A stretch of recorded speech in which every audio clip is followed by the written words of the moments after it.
বন্ধুরা সবাই কেমন আছো? বন্ধুরা আজকে তোমাদের আপন মায়ের সাথে রাতে কাজ করার অসাধারণ একটি সত্য ঘটনা বলবো। গল্পটি শেষ পর্যন্ত শুনলে তোমরা বাধ্য হবে হাতের কাজ করতে। না হলে সবাই আমাকে কাজ করে দিয়ে যাবে, আমি বাধা দেব না। বাবা মারা যাওয়ার পর মা চলে এসেছিল আমার সঙ্গে থাকার জন্য। আমরা একটি ছোট দুখানা ঘরের বাড়ি ভাড়া করে থাকতাম। মার তখন কতই বা বয়স, ৪৫ হবে। আমার দাদা কলকাতায় চাকরি করে, আর বোন সেখানেই পড়াশোনা করে। আমার পড়াশোনায় সুবিধে হবে বাড়িতে কেউ রান্না বান্না করে দিলে, তাই মা আমার সঙ্গেই থাকা মনস্থ করেছিল। মার তখন ভরা জোয়ার, গায়ের রং ফর্সা, এমনিতে ছোটখাটো, তবে সুন্দর করে সাজলে লিপস্টিক লাগালে লোকজন ঘুরে তাকানোর মতো চেহারা। বিশেষ করে স্নান করে বেরিয়ে আসার সময় যখন চুল ঝাড়ত, তখন দারুণ লাগত। মায়ের দিকে তাকিয়ে আমার চোখ থমকে যেত। চোখ সরিয়ে নিতাম মা কিছু বোঝার আগে। মা এমনিতে পড়তে ভালোবাসে, দিল্লির গরমে তো বটেই। আর শাড়ির মধ্য দিয়ে যখন মায়ের উঁচু হয়ে ওঠা দেখতে পেতাম, তখন আমার ভেতরটা ধক করে উঠত।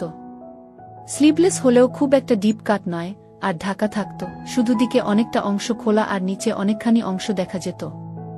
দিল্লির বাড়িতে শোবার ঘরে মাই শুত, আমি বাইরের ঘরে একটা চৌকিতে শুতাম। মাকে ওইরকম দেখার পর আমার ফুলে উঠত। বাইরের ঘরে প্রাইভেসি ছিল না বলে তখন বাথরুমে চলে যেতাম, বার করে তারপর শান্তি চোখ বুজে মাকে ভাবার চেষ্টা করতাম। বাইরে থেকে দেখে যতটুকু কল্পনা করা যায়, ও দুটো দেখতে কেমন, সেগুলোর রং কেমন, এইসব। তারপর ভাবতাম নিচের দিকটা কেমন, ওখানে ঘন ঘাস পাতার মধ্যে মায়ের কথা ভাবতে ভাবতেই আমার বের হয়ে যেত। কিন্তু বাইরে আসার পর আবার যখন মাকে দেখতাম, তখন আবার ফুলে উঠত আমার। সব সময় দাঁড়িয়ে থাকত আমার চোখের সামনে ঘুরত মায়ের ছবি। আমি সুমনা, দীপুর মা। দীপুর পড়াশোনার সুবিধে হবে বলে আমি ওর সঙ্গে দিল্লিতে থাকি। শুধু সেই জন্য নয়, দীপুকে আমার অন্য একটি কারণে পছন্দ। সে ওর দাদার মতো মোটা থলথলে নয়, বেশ ফিট চেহারা, ব্যায়াম করে, এক্সারসাইজ করে, কোকটা লোম। ২১ বছরের দীপুকে দেখে আমার মনে হতো একজন সত্যিকারের পুরুষ মানুষ দেখছি। আরেকটা কারণ হলো ও অনেক বেশি হাসি খুশি, আমার সঙ্গে ফ্রি। তাই ওর কাছে থাকতে আমার ভালো লাগে, ওর দিকে তাকিয়ে। বিশেষ করে দীপু যখন বাথরুম থেকে চান করে তোয়ালে পরে বেরিয়ে আসত, তখন যে আমার কিছু হতো না সেটা বলবো না। আমার কোনোদিন আর কোনো মর্দের সঙ্গে সুযোগ হবে না, এটা ধরেই নিয়েছিলাম। কিন্তু মাঝে মাঝে ইচ্ছে করত দীপু আমার হাত দিক। এক এক সময় স্বপ্ন দেখেছি দীপু আমাকে ওর হাত দিয়ে আমার দুটো শেষ করে দিচ্ছে। কিন্তু পরক্ষণেই ভেবেছি সেটা কখনো সম্ভব নয়। তবে নিজের লুকিয়ে রাখার চেষ্টাও করিনি, তাই বলে সালোয়ার কামিজের বদলে শাড়ি পরতাম। সালোয়ার কামিজে একটা সুবিধে হলো ওড়না না পড়লেও হয় বাড়িতে, আর তখন বাহার দেখানো যায়। কিন্তু আমার ইচ্ছে হলো দীপুকে আমার দেখানোর, আর তার জন্য শাড়িই ভালো। নানা ডিজাইনের অজুহাতে অনেক অংশ দেখানো যায়, বিশেষ করে কাছের জায়গাটা যে অনেকটা বড় সেটা আমি জানি।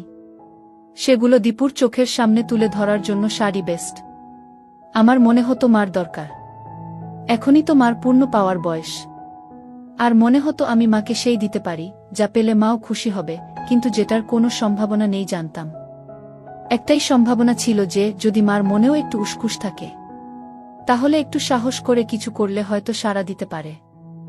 এই কথা ভাবার পর আমার দিনরাতের ধ্যানগান হয়ে পড়ল কিভাবে মাকে তোলা যায়। কি টোপ গিলতে পারে মা? মাকে দেখে মনে হতো মারও নিশ্চয়ই মন আনচান করছে, কিন্তু কিছু বলতে পারছে না। আমি প্রায় ভিডিও দেখি, গল্প পড়ি, সেখানে মার সঙ্গে ছেলের সম্পর্ক নিয়ে অনেক কথা থাকে। ছবি ভিডিও তো আছেই, কিন্তু কি করে ওই অবস্থায় পৌঁছাবো সেটার কুল কিনারা পাচ্ছিলাম না।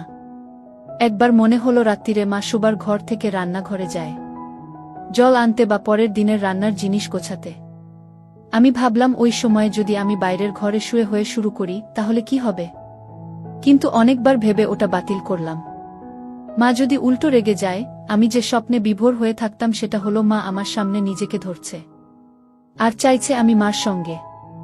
কল্পনা করতাম মা আমার সামনে একদিন রাতে এসে দাঁড়াবে, বিয়ের সাজের বুয়ের মতো, তার একটা একটা করে আমাকে দেখতে দেবে, যেন মা নিজেকে প্রেজেন্ট করছে, সবাই যেমন করে ক্লায়েন্টের সামনে।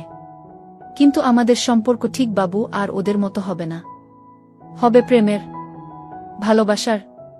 মার মুখে চোখে লজ্জা থাকবে, প্রেম নিবেদনার গরম ভয় শরম সবকিছু মেশানো থাকবে। আর তারপর মা দেখাবে, টেনে ধরে দেখিয়ে দেবে। আমার স্বপ্নে আমি তখন উঠে মার হাত ধরে আমার উপর রাখব। এই সব ভাবি আর দীর্ঘশ্বাস ফেলি। প্রশ্নটা হলো কিভাবে মাকে দেখাব? কোন অজুহাতে? একবার দেখলেই আন্দাজ করতে পারব মার মনে কোনো সুপ্ত ইচ্ছে আছে কিনা। একবার ভাবলাম আমি যদি কোনো ভাবে মাকে ভিডিও দেখাতে পারি, ছবি বা ভিডিও, তাহলে হয়তো ওইদিকে মন যাবে ভাববে। কিন্তু সেটারই বা সুযোগ কোথায়? তখন ভাবলাম আরেকটু সাধারণ ব্যাপার থেকে শুরু করা যাক। একেবারে ভিডিওতে না গিয়ে যদি গোছের কিছু দেখাই, তাহলে মা কিছু টের পাবে না। আর আজকাল তো সেগুলোর কোনো অভাব নেই। প্রথমে একটু দাম দিয়ে হলেও ফ্যাশন ম্যাগাজিন রাখতে শুরু করলাম, যাতে কম মহিলার ছবি দেখে মায়ের মনে সুপ্ত বাসনা জেগে ওঠে। বিভিন্ন ডিজাইনের পাতাগুলো যে মা দেখছে সেটা লক্ষ্য করেছিলাম। একদিন সেরকম একটি ছবির দিকে তাকিয়ে থাকার সময় আমি বললাম, এই রকম একটা বানিয়ে নাও না তুমি। কথাটা শুনে অবাক হয়ে তাকিয়েছিল মা। এই প্রথম আমার মুখে কথা শুনে। আমি বললাম, তোমাকে ভালো দেখাবে। ছবিটা কাছে টেনে নিয়ে দেখলাম ছবি, কিন্তু অংশটা বেশ কিছু কাটা, আর দিকটাও লোকাট। আমি বললাম, তোমার পড়তে ইচ্ছে করছে। দীপু ওই ম্যাগাজিনগুলো আনতে শুরু করায় আমি খুব খুশি হয়েছিলাম। হয়তো দীপুও আমার দেখতে চায়, কাছে আসতে চায়, একটা অজুহাত খুঁজছে এমন মনে হয়েছিল। আমি দীপুর সামনে বসেই পাতাগুলো ওল্টাতাম যাতে ওর নজরে পড়ে। এই ছবিটা আমি অনেকক্ষণ ধরে দেখছিলাম, তাই সে কাছে এসে বলেছিল, এরকম পড়তে চাই কিনা। দীপুর কথা শুনে মনে হয়েছিল দীপুকে আমার দিকে টানার চেষ্টা করব, ওকে তুলব। মা ছেলের মধ্যে সম্পর্কের সংস্কারটা একটা দূরত্ব আনবে ঠিকই, কিন্তু যদি ঠিক ঠিক কাজ করে যাই, তাহলে হয়তো সে আমাকে মা নয়, একজন মহিলা হিসেবে ভাবতে পারে। মহিলাও না, আমি সেই মুহূর্তে চাইছিলাম দীপু আমাকে একজন নষ্ট মেয়ে ভাবুক, যাতে তার মনে কথা জড়ো হয়। এই সব ভেবে আমার শক্ত হয়ে যেত, আর ভাবতাম কখন সেখানে দীপুর আঙুলের পাব। মা আমতা আমতা করে বলল, জাহি কি বলছিস, লোকে কি বলবে? আমি বললাম, কেন, লোকে বলার কি আছে? তোমার কি এমন বয়স? দেখো, এরকম ভালো লাগবে। কথাটা শুনে মা লজ্জা পেল, মুখ লাল হয়ে গিয়েছিল এক মুহূর্তের জন্য, ধ্যাত বলে ছেড়ে দিয়েছিল। কিন্তু আমি ছাড়িনি। আমি বললাম, তোমাকে বানিয়ে দেব, ওটা হবে আমার গিফট। তারপর বললাম, চলো ওরকম একটা শাড়ি কিনে আনি। মা বলল, ও বাবা, আমি ট্রান্সপারেন্ট শাড়ি পরে বেরোতে পারবো না। আমি বললাম, ঠিক আছে, বাইরে পড়তে হবে না, কিন্তু তুমি একেবারে সাজবে না সেটা হয় না। তুমি একটু সাজুগুজু করলে তোমার মন ভালো থাকবে, এতে লাভ হয়েছিল। একদিন মা কাজ করতে করতে হঠাৎ বলল, আচ্ছা দীপু, আমি খুব মোটা হয়ে গেছি না? মা উপর থেকে সরিয়ে আমাকে দেখানোর চেষ্টা করছিল, গলা একটু আড়ষ্টতা। বুঝলাম মা অনেক ভেবে এই প্রশ্নটা করেছে, হয়তো আমাকে তার দেখাতে চায় এই কথা বলে। কারণ তখন নিচে উদ্ধত দেখা যাচ্ছিল, একটা পরিষ্কার দেখা যাচ্ছিল। আমি বললাম, না মানে কেন বলতো? না রে, কেমন একটা থলথলে হয়ে গেছি। ম্যাগাজিনের মডেলের ছবি দেখে তোমার এই কথা মনে হচ্ছে? মা মাথা নেড়ে সায় দিল। কি করি বলতো? কি আবার? এক্সারসাইজ করো, ওটা তো জমেছে, চলে যাবে। কি এক্সারসাইজ করব বলতো? আমি ওই জিম টিমে যেতে পারবো না। ঘরে বসে কিছু করলে কমবে? ঘরে বসেই তো আমি এক্সারসাইজ করতে পারো তো। এই বলে ভাবলাম একটা সুযোগ নেই। বললাম, কিন্তু তার জন্য অন্য জামা পরতে হবে, পরে তো আর ওসব করতে পারবে না। কি জামা? আমি সাহস করে বললাম, তাহলে পায়ে শাড়ি জড়িয়ে যাবে না?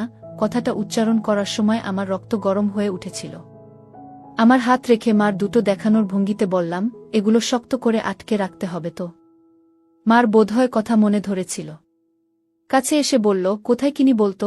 আমি বললাম, এগুলো তো অনলাইনেই পাওয়া যায়, এখান থেকেই অর্ডার করে দিচ্ছি। বলে ল্যাপটপটা কাছে আনলাম, পাশে বসার ইঙ্গিত করে বললাম, এখুনি করে দিচ্ছি। মা যেন লজ্জা পেল একটু, বলল, না না, আমি নিজে কিনে নেব। কিন্তু কোনো দোকানে পাবো রে? দূর, কোথায় খুঁজতে যাবে? সব দোকানে পাবেও না, এখুনি হয়ে যাবে, এসো। শুনে মা কাছে এসে বসল। আমি অনলাইন স্টোরসের সাইট খুলে সার্চ করলাম, মডেলদের ছবি ফুটে উঠল, নানান ভঙ্গিতে পোজ করা। যেন খুব সাধারণ কথা বলছি সেই ভঙ্গিতে বললাম। মা একটু থতমত খেয়ে গেল এই ডিরেক্ট প্রশ্নে। তারপর আমার দিকে না তাকিয়ে বলল। আমি সুযোগ বুঝে একবার মার দিকে তাকিয়ে নিলাম। কোনো দরকার ছিল না, তবু মাকে বোঝাবার জন্য যে আমি মার দেখতে চাই। মা টের পেয়ে গুছিয়ে বসল, কিন্তু ঠিক পরের মুহূর্তেই মা হাত তুলে চুলে দিতে লাগল। আর আমি মার সব পরিষ্কার দেখতে পেলাম। তখন আমার গরম হয়ে গিয়েছিল। মা যে ভঙ্গি করছে সেটা স্পষ্ট বুঝতে পেরেছিলাম। মনে মনে ভাবলাম, দাদাও দেখাচ্ছি তোমায়। এই প্রথম মাকে প্রেমিকার রূপে ভাবলাম। তোমার ব্যবস্থা করছি আমি এবার আর চোখ সরিয়ে নিলাম না। যতক্ষণ পারি নির্লজ্জের মতো মার দেখলাম। একবার মার সে অঙ্গে দৃষ্টি বিনিময় হল। দেখলাম মা তখনও চুল ঠিক করার ভান করে মেলে ধরেছে আমার সামনে। আমি ইচ্ছে করেই ছেনালিপনা করেছিলাম। আমি চেয়েছিলাম দীপু ভালো করে দেখুক আর জানুক যে আমি সেটা উপভোগ করছি। আমি চাই দীপু বুঝে নিক যে আমার দিকে তার চাহনি আমার ভালো লাগে। দীপু যখন আমার দিকে হা করে তাকিয়েছিল, আমি আর চোখে দীপুর দিকে তাকিয়েছিলাম। দেখেছিলাম সেখানে একটা বলিষ্ঠ রয়েছে। সেটা দেখতে পেয়ে আমি আমার হাত আরও কিছুক্ষণ উপরে রেখেছিলাম। আমি তাকিয়ে আছি দেখে মা হেসে জিজ্ঞেস করল, কি বিশ্বাস হচ্ছে না? অত দেখতে হবে না। আমার মুখে কথা সরছিল না। বললাম, তোমার যা সুন্দর লাগছে না, একই কথা বলে যাচ্ছে শুধু। কোথায় আমার আরেকটু ভালো হবে সেটা না, একটু চাইছি এক্সারসাইজ করার কথা। আর ছেলে শুধু ভালো বলেই যাচ্ছে। ওরকম কথায় ভালো না বেশে সত্যি সত্যি একটু সাজেশন দে তো দেখি। তারপর বলল, আচ্ছা শুনেছি নাকি নাচ প্র্যাকটিস করলে কমে? সবাই বলে বেলি ড্যান্সিংয়ের কথা, কমে যায় নাকি? আর নাচটাও শেখা হলো? কি বলিস তুই? আমি জানতাম দীপু লুকিয়ে লুকিয়ে ড্যান্সিংয়ের ভিডিও ক্লিপ দেখে, তাই এই কথা তুলেছিলাম। ড্যান্সিং শিখলে আমার দুটো লাভ ভালো হবে। আর দীপুকে দুলুনির নাচ দেখিয়ে আমার দিকে আকৃষ্ট করব। কোনো মেয়ে যদি নিয়ে কম কাপড় পরে ড্যান্সিং করে দেখায়, তাহলে যে কোনো পুরুষ ঘায়েল হতে বাধ্য। এর মতো নাচ পৃথিবীতে নেই। আর এতে কম পড়ার হাজার অবকাশ আছে, অজুহাত আছে। এমনকি আমি তো কল্পনাও করেছি এক সময় ড্যান্সিং এর নাচ দেখাতে দেখাতে দীপুর সামনে একটা একটা করে করে দেখাবো, একসেট হয়ে নাচব। তখন কি আর আমাকে ছাড়া ওর আর কোনো গতান্তর থাকবে? আমি তো মনে মনে কস্টিউমগুলোও ভেবে রেখেছি। পায়ের দিকটা স্লিট করা থাকবে যাতে দেখা যায়, আর দিকটা যত হয় তত ভালো। আমার কত দিনের ইচ্ছে একের পর এক দীপুর সামনে নিজেকে দিই। কেমন মনে হয় এটা হলেই আমি ধন্য হব।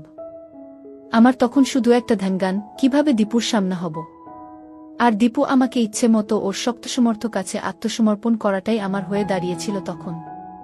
কিন্তু তার আগে ওকে একটু তাতিয়ে তুলতে চাই, যাতে আমি যখন ওর সামনে নিজেকে ধরব সে যেন ঠিকমতো রেসপন্ড করে।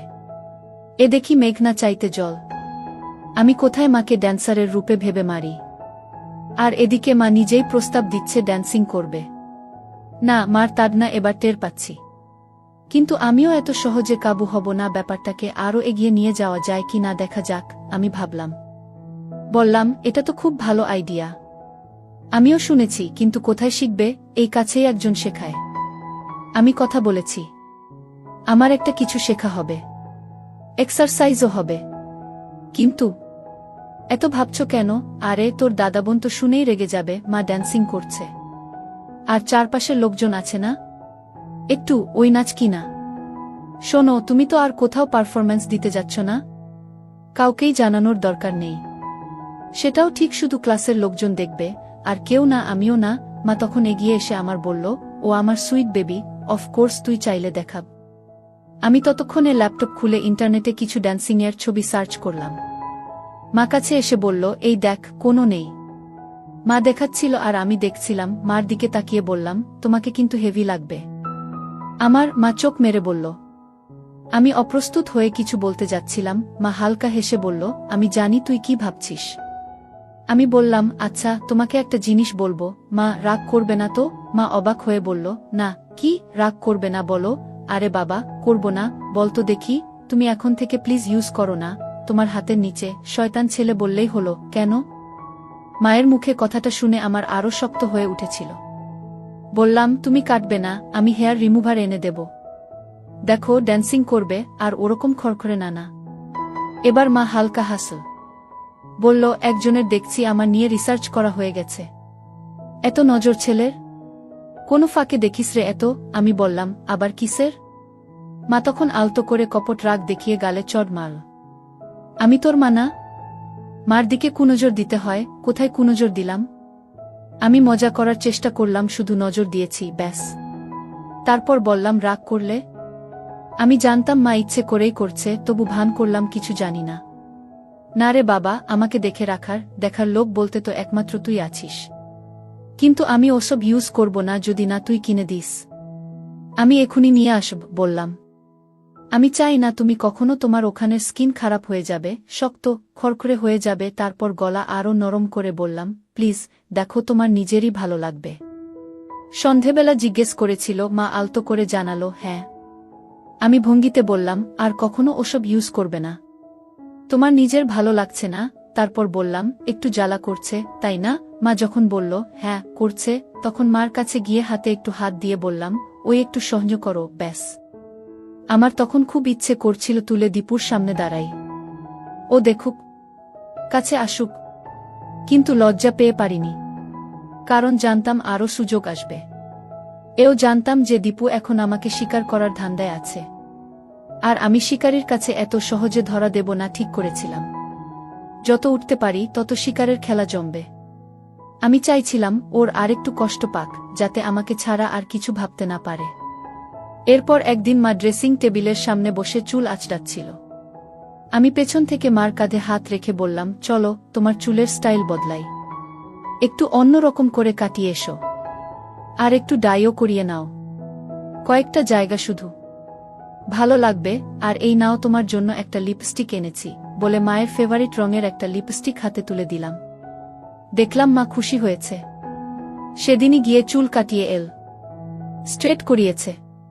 ঘরে ঢুকতেই আমি বললাম, দেখেছ কি সুন্দর লাগছে? বলেছিলাম না? শুনে মা লজ্জা পেল। বলল, সত্যি? আমি কাছে গিয়ে বললাম, আমি এমনি এমনি বলছি নাকি? কতজন তোমার দিকে তাকিয়েছিল রাস্তায় বলো তো? মা আমার কথা শুনে আরও লজ্জা পেয়ে ভেতরে চলে গিয়েছিল। কয়েক মাস পরের কথা।